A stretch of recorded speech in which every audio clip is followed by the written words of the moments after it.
Hello student, welcome to our channel.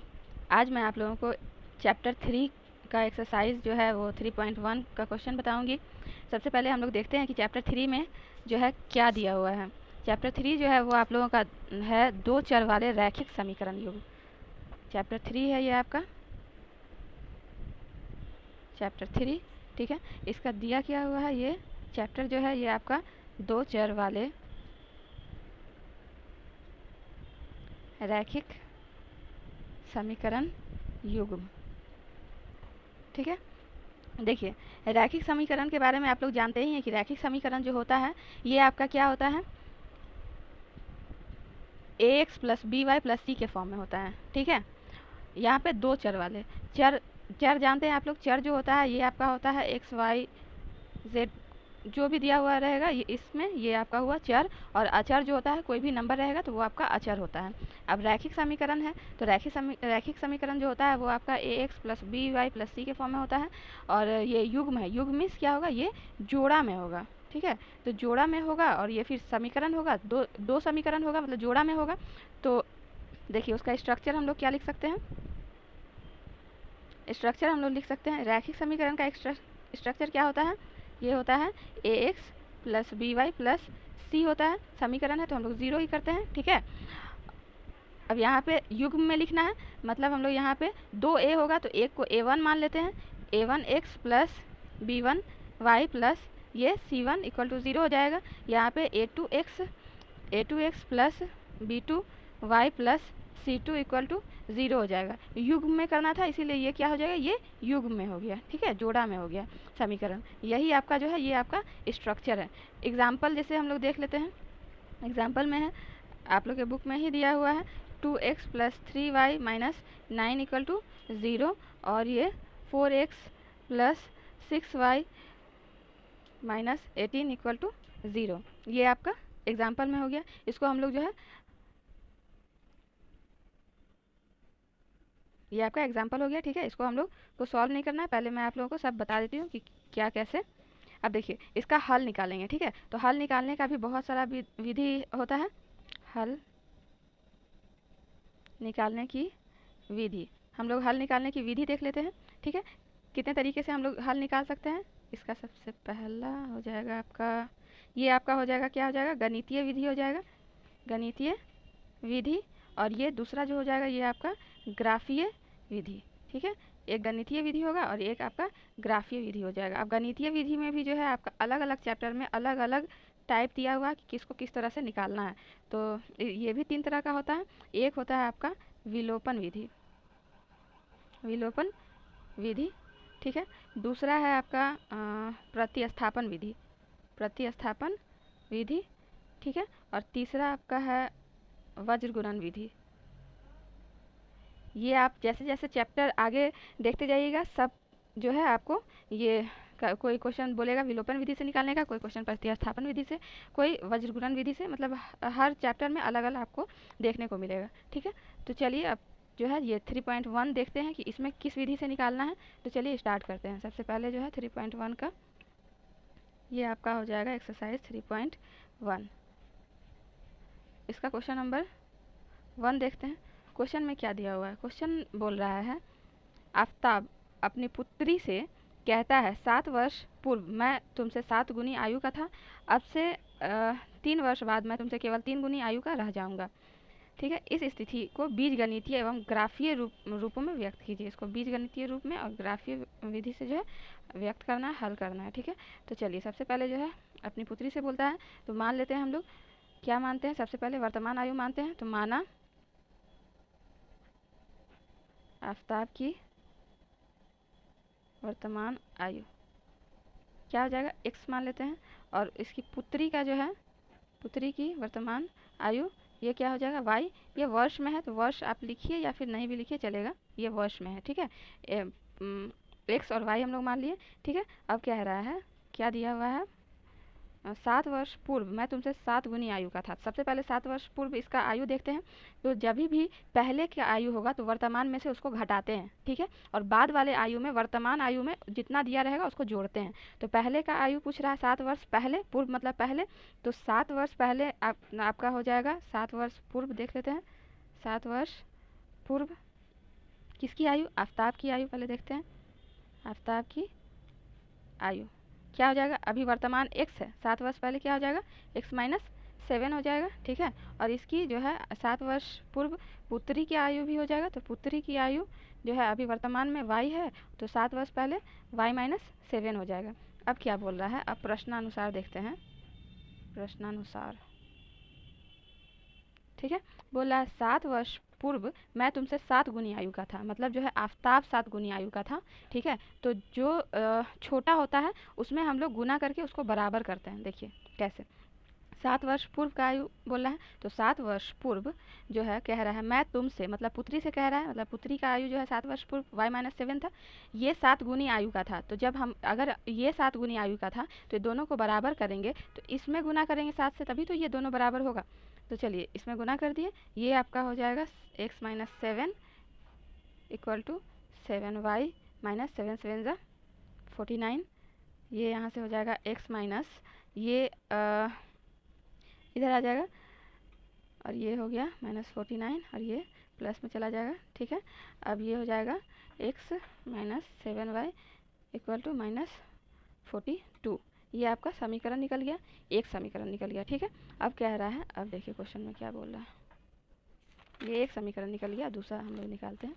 और क्या बोल रहा है, अब कह रहा है, अगला कंडीशन दिया हुआ है कि अब से 3 वर्ष बाद मैं तुमसे केवल 3 गुनी आयु का रह जाऊंगा। तो अब से 3 वर्ष बाद, तो सबसे पहले 3 वर्ष बाद का आयु निकाल लेते हैं। तो 3 वर्ष बाद किसकी आयु, आफताब की आयु। 3 वर्ष बाद बोल रहा है, तो आज उसका x है, तो 3 वर्ष बाद 3 उसमें जोड़ देंगे, ठीक है। और 3 वर्ष बाद जो है पुत्री की आयु जो है हो जाएगा उसका, उसमें भी जुड़ जाएगा, आज y है तो 3 वर्ष बाद क्या हो जाएगा y प्लस 3। अब क्या बोला है प्रश्नानुसार, फिर हम लोग देखते हैं प्रश्नानुसार कह रहा है 3 वर्ष बाद, तो 3 वर्ष बाद का पहले लिख लेते हैं, तुमसे यानी कि अपनी पुत्री से बोल रहा है, तो पुत्री की आयु लिख लेते हैं। कह रहा है फिर तुमसे क्या है, केवल 3 गुनी आयु का रह जाऊंगा, यानी कि ये 3 गुनी आयु का रहेगा, तो इसमें हम लोग 3 से गुना कर देंगे, तभी तो दोनों बराबर होगा। ये आपका हो जाएगा x प्लस 3, ये 3y, और ये 3 3 ज़ा 9।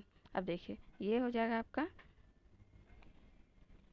x, इधर आएगा x minus 3y equal to 9 minus 3, x minus 3y equal to 6। ये आपका समीकरण 2 निकल गया। अब देखिए इसको हम लोगों को हल नहीं करना था, पहले तो ये आपका जो है बीजगणितीय विधि हो गया। अब इसको ग्राफीय रूप में जो है हम लोग व्यक्त करेंगे ग्राफीय विधि से।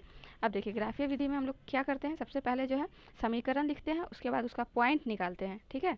तो सबसे पहले तो हम लोग समीकरण 1 से यहाँ से देख लेते हैं। ये मैं इस कॉपी पे आप लोगों को बता रही है, बट ये यहाँ से जो है, यहाँ से ये जो नीचे वाला जो मैं बताऊँगी, ये सारा आपको ग्राफ कॉपी पे बनाना है। ग्राफ कॉपी अभी मेरे पास है नहीं, मैं आप लोगों को इस पर बता देती हूँ, ठीक है। तो ये जो है समीकरण 1 से क्या हो जाएगा, समीकरण 1 क्या हुआ है, क्या दिया हुआ है, 7 नहीं x माइनस क्या दिया था, x minus 7y, x minus 7y equal to minus 42। अब देखिए इसमें हम लोग जो है माना, मतलब लेट करके x इक्वल टू 0 मान लेते हैं, ठीक है। तो x को जैसे ही 0 करेंगे तो 0 minus 7y equal to minus 42। तो ये आपका हो जाएगा minus y equal to minus 42 minus 7, ये 6 टाइम में कटेगा। मतलब कि अगर ये x जो है आपका 0 और रखेंगे, y इक्वल टू क्या आ जाएगा, 6 आ जाएगा। इसका हम लोग जो है पॉइंट मतलब p मान लेते हैं, तो p क्या हो जाएगा, 0 और 6 आ गया, ठीक है। दूसरा हम लोग जो है x का वैल्यू यहाँ पे 0 रखे थे, यहाँ पे x का वैल्यू मान लीजिए, x का वैल्यू जो है हम लोग x इक्वल टू 7 रख के देखते हैं, ठीक है। 7 रख दिए, 7 minus 7y equal to minus 42। अब ये हो जाएगा 7y इक्वल टू माइनस 42, और ये माइनस 7, ठीक है। तो ये माइनस 7y है, तो minus 7y equal to minus minus plus, और साइन लेकिन माइनस का ही होगा, 7 दूना 49, ये कट जाएगा, 7 7 49, मतलब y इक्वल टू भी 7 आ गया। यहाँ पे बिंदु जो है हम लोग p माने थे, यहाँ पे हम लोग बिंदु q मान लेते हैं, तो q बिंदु क्या निकल गया, 7 और 7 निकल गया, ठीक है। समीकरण 1 से निकल गया। अब देखिए समीकरण 2 से हम लोग निकालते हैं। अब देखिए समीकरण 2 से, समीकरण 2 में क्या दिया हुआ है, ये दिया हुआ है आपका x minus 3y equal to 6 दिया हुआ है। समीकरण 2 में x minus 3y equal to 6 दिया हुआ। अब देखिए यहाँ से x का वैल्यू हम लोग x इक्वल टू 0 माना, मतलब लेट x इक्वल टू 0 अगर करेंगे तो यहाँ से 0 minus 3y equal to 6 minus 3y equal to जो है 6, ये कट जाएगा 2y इक्वल टू माइनस 2 आ जाएगा, ये वाला माइनस इधर आ जाएगा। तो यहाँ पे जो है इसको मान लेते हैं r, मान लीजिए पी क्यू हो ही गया, r मान लेते हैं। ये आपका हो जाएगा 0 और माइनस 2, एक ये हो गया। अब दूसरा हम लोग निकालते हैं, ये है y का वैल्यू इस बार निकालते हैं, y इक्वल टू 1 मान लेते हैं।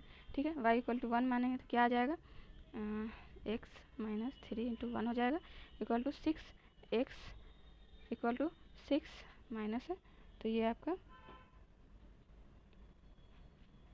प्लस हो जाएगा, है ना, ये इधर चला जाएगा। तो x इक्वल टू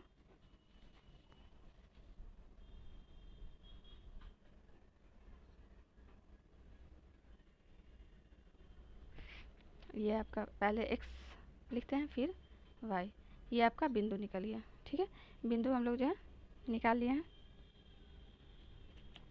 इसको ग्राफ में कैसे हम लोग बनाएंगे, ग्राफ में आप लोगों को बता देती हूँ।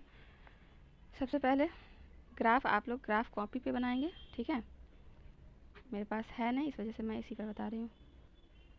देखिए, ये आपका जो होता है ये आपका x होता है, ये आपका x डैश होता है, ये आपका y होता है, ये आपका y डैश होता है। यहाँ पे जो है हम लोग को x 1 2 3 4 5 6 10 11 12 13 14 15 यहाँ तक कर लेते हैं, क्योंकि मैक्सिमम पॉइंट जो है 15 तक दिया हुआ है। ठीक है, और 1 2 3 5 6 7 8 9 10 15,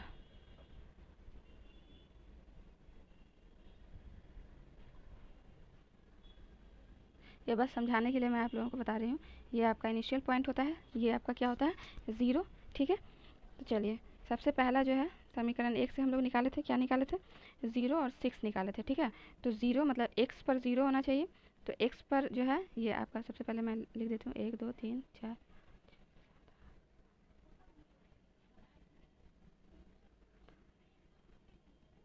ये आपका 15 हो गया। ये लास्ट वाला पॉइंट जो है ये 15 है। ये -1 -2 -3 -4 5 -6 -7 ऐसे करके यहाँ पे -1 -2 -3 -4 -5 -6 -7 -8 -9 ऐसे करके यहाँ पे 1 2 3 4 5 6 7 8 9 10 11 12 ऐसे करके ये हो जाएगा। ठीक है, सबसे पहला पॉइंट क्या था, 0 था x पे, तो x पे 0 और y पे क्या था, 6 था, तो y पे ये 6 हो गया। ठीक है, ये 0 और ये 6 हो गया। दूसरा क्या था, 7 और 7, x पे भी 7 था, x पे 7 और y पर भी जो है 7 था, यहाँ पे है तो इसके सामने और इसके सामने करेंगे, ये 7 हो जाएगा। ठीक है, अब इसको जो है इसको और इसको मिला देना है, ये दोनों बिंदु को मिला दिए। ये तो आपका जो है ये आपका 0 और 6 बिंदु था, और ये आपका 7 और 7 बिंदु था। ठीक है, समीकरण क्या था, समीकरण आपका था x minus 7y equal to -42, ये आपका समीकरण हो गया। ठीक है, दूसरा क्या दिया हुआ है, 0 x पे 0 और y पे -2, तो y पे -2, x पे s पे 15 यहाँ है और y पे 1, मतलब यहाँ हो जाएगा, y का 1 यहाँ पे है तो y पे 1 यहाँ पे हो जाएगा। ये बस मैं अंदाज से आप लोगों को बता रही हूँ, ये आप लोग जो है अच्छे से कॉपी पर बनाइएगा, तब आप लोग को अच्छे से बनेगा। ये हम लोग जो है लाइन खींच दिए, दोनों बिंदु को मिला दिए। अब ये जो बिंदु था ये हम लोग पहले लिख देते हैं, ये 0 और -2 था, और ये जो है 15 और 1 था। ठीक है, ये समीकरण कौन सा था, तो समीकरण जो है ये इसका था x minus 3y equal to 6। ठीक है, ग्राफ आप लोग पहले भी क्लास 9th में बना चुके हैं। ठीक है, ये आपका ग्राफ हो गया। आप लोग इस क्वेश्चन को दोबारा से देखिएगा, समझ में आएगा ज़रूर। आज के लिए इतना ही, थैंक यू।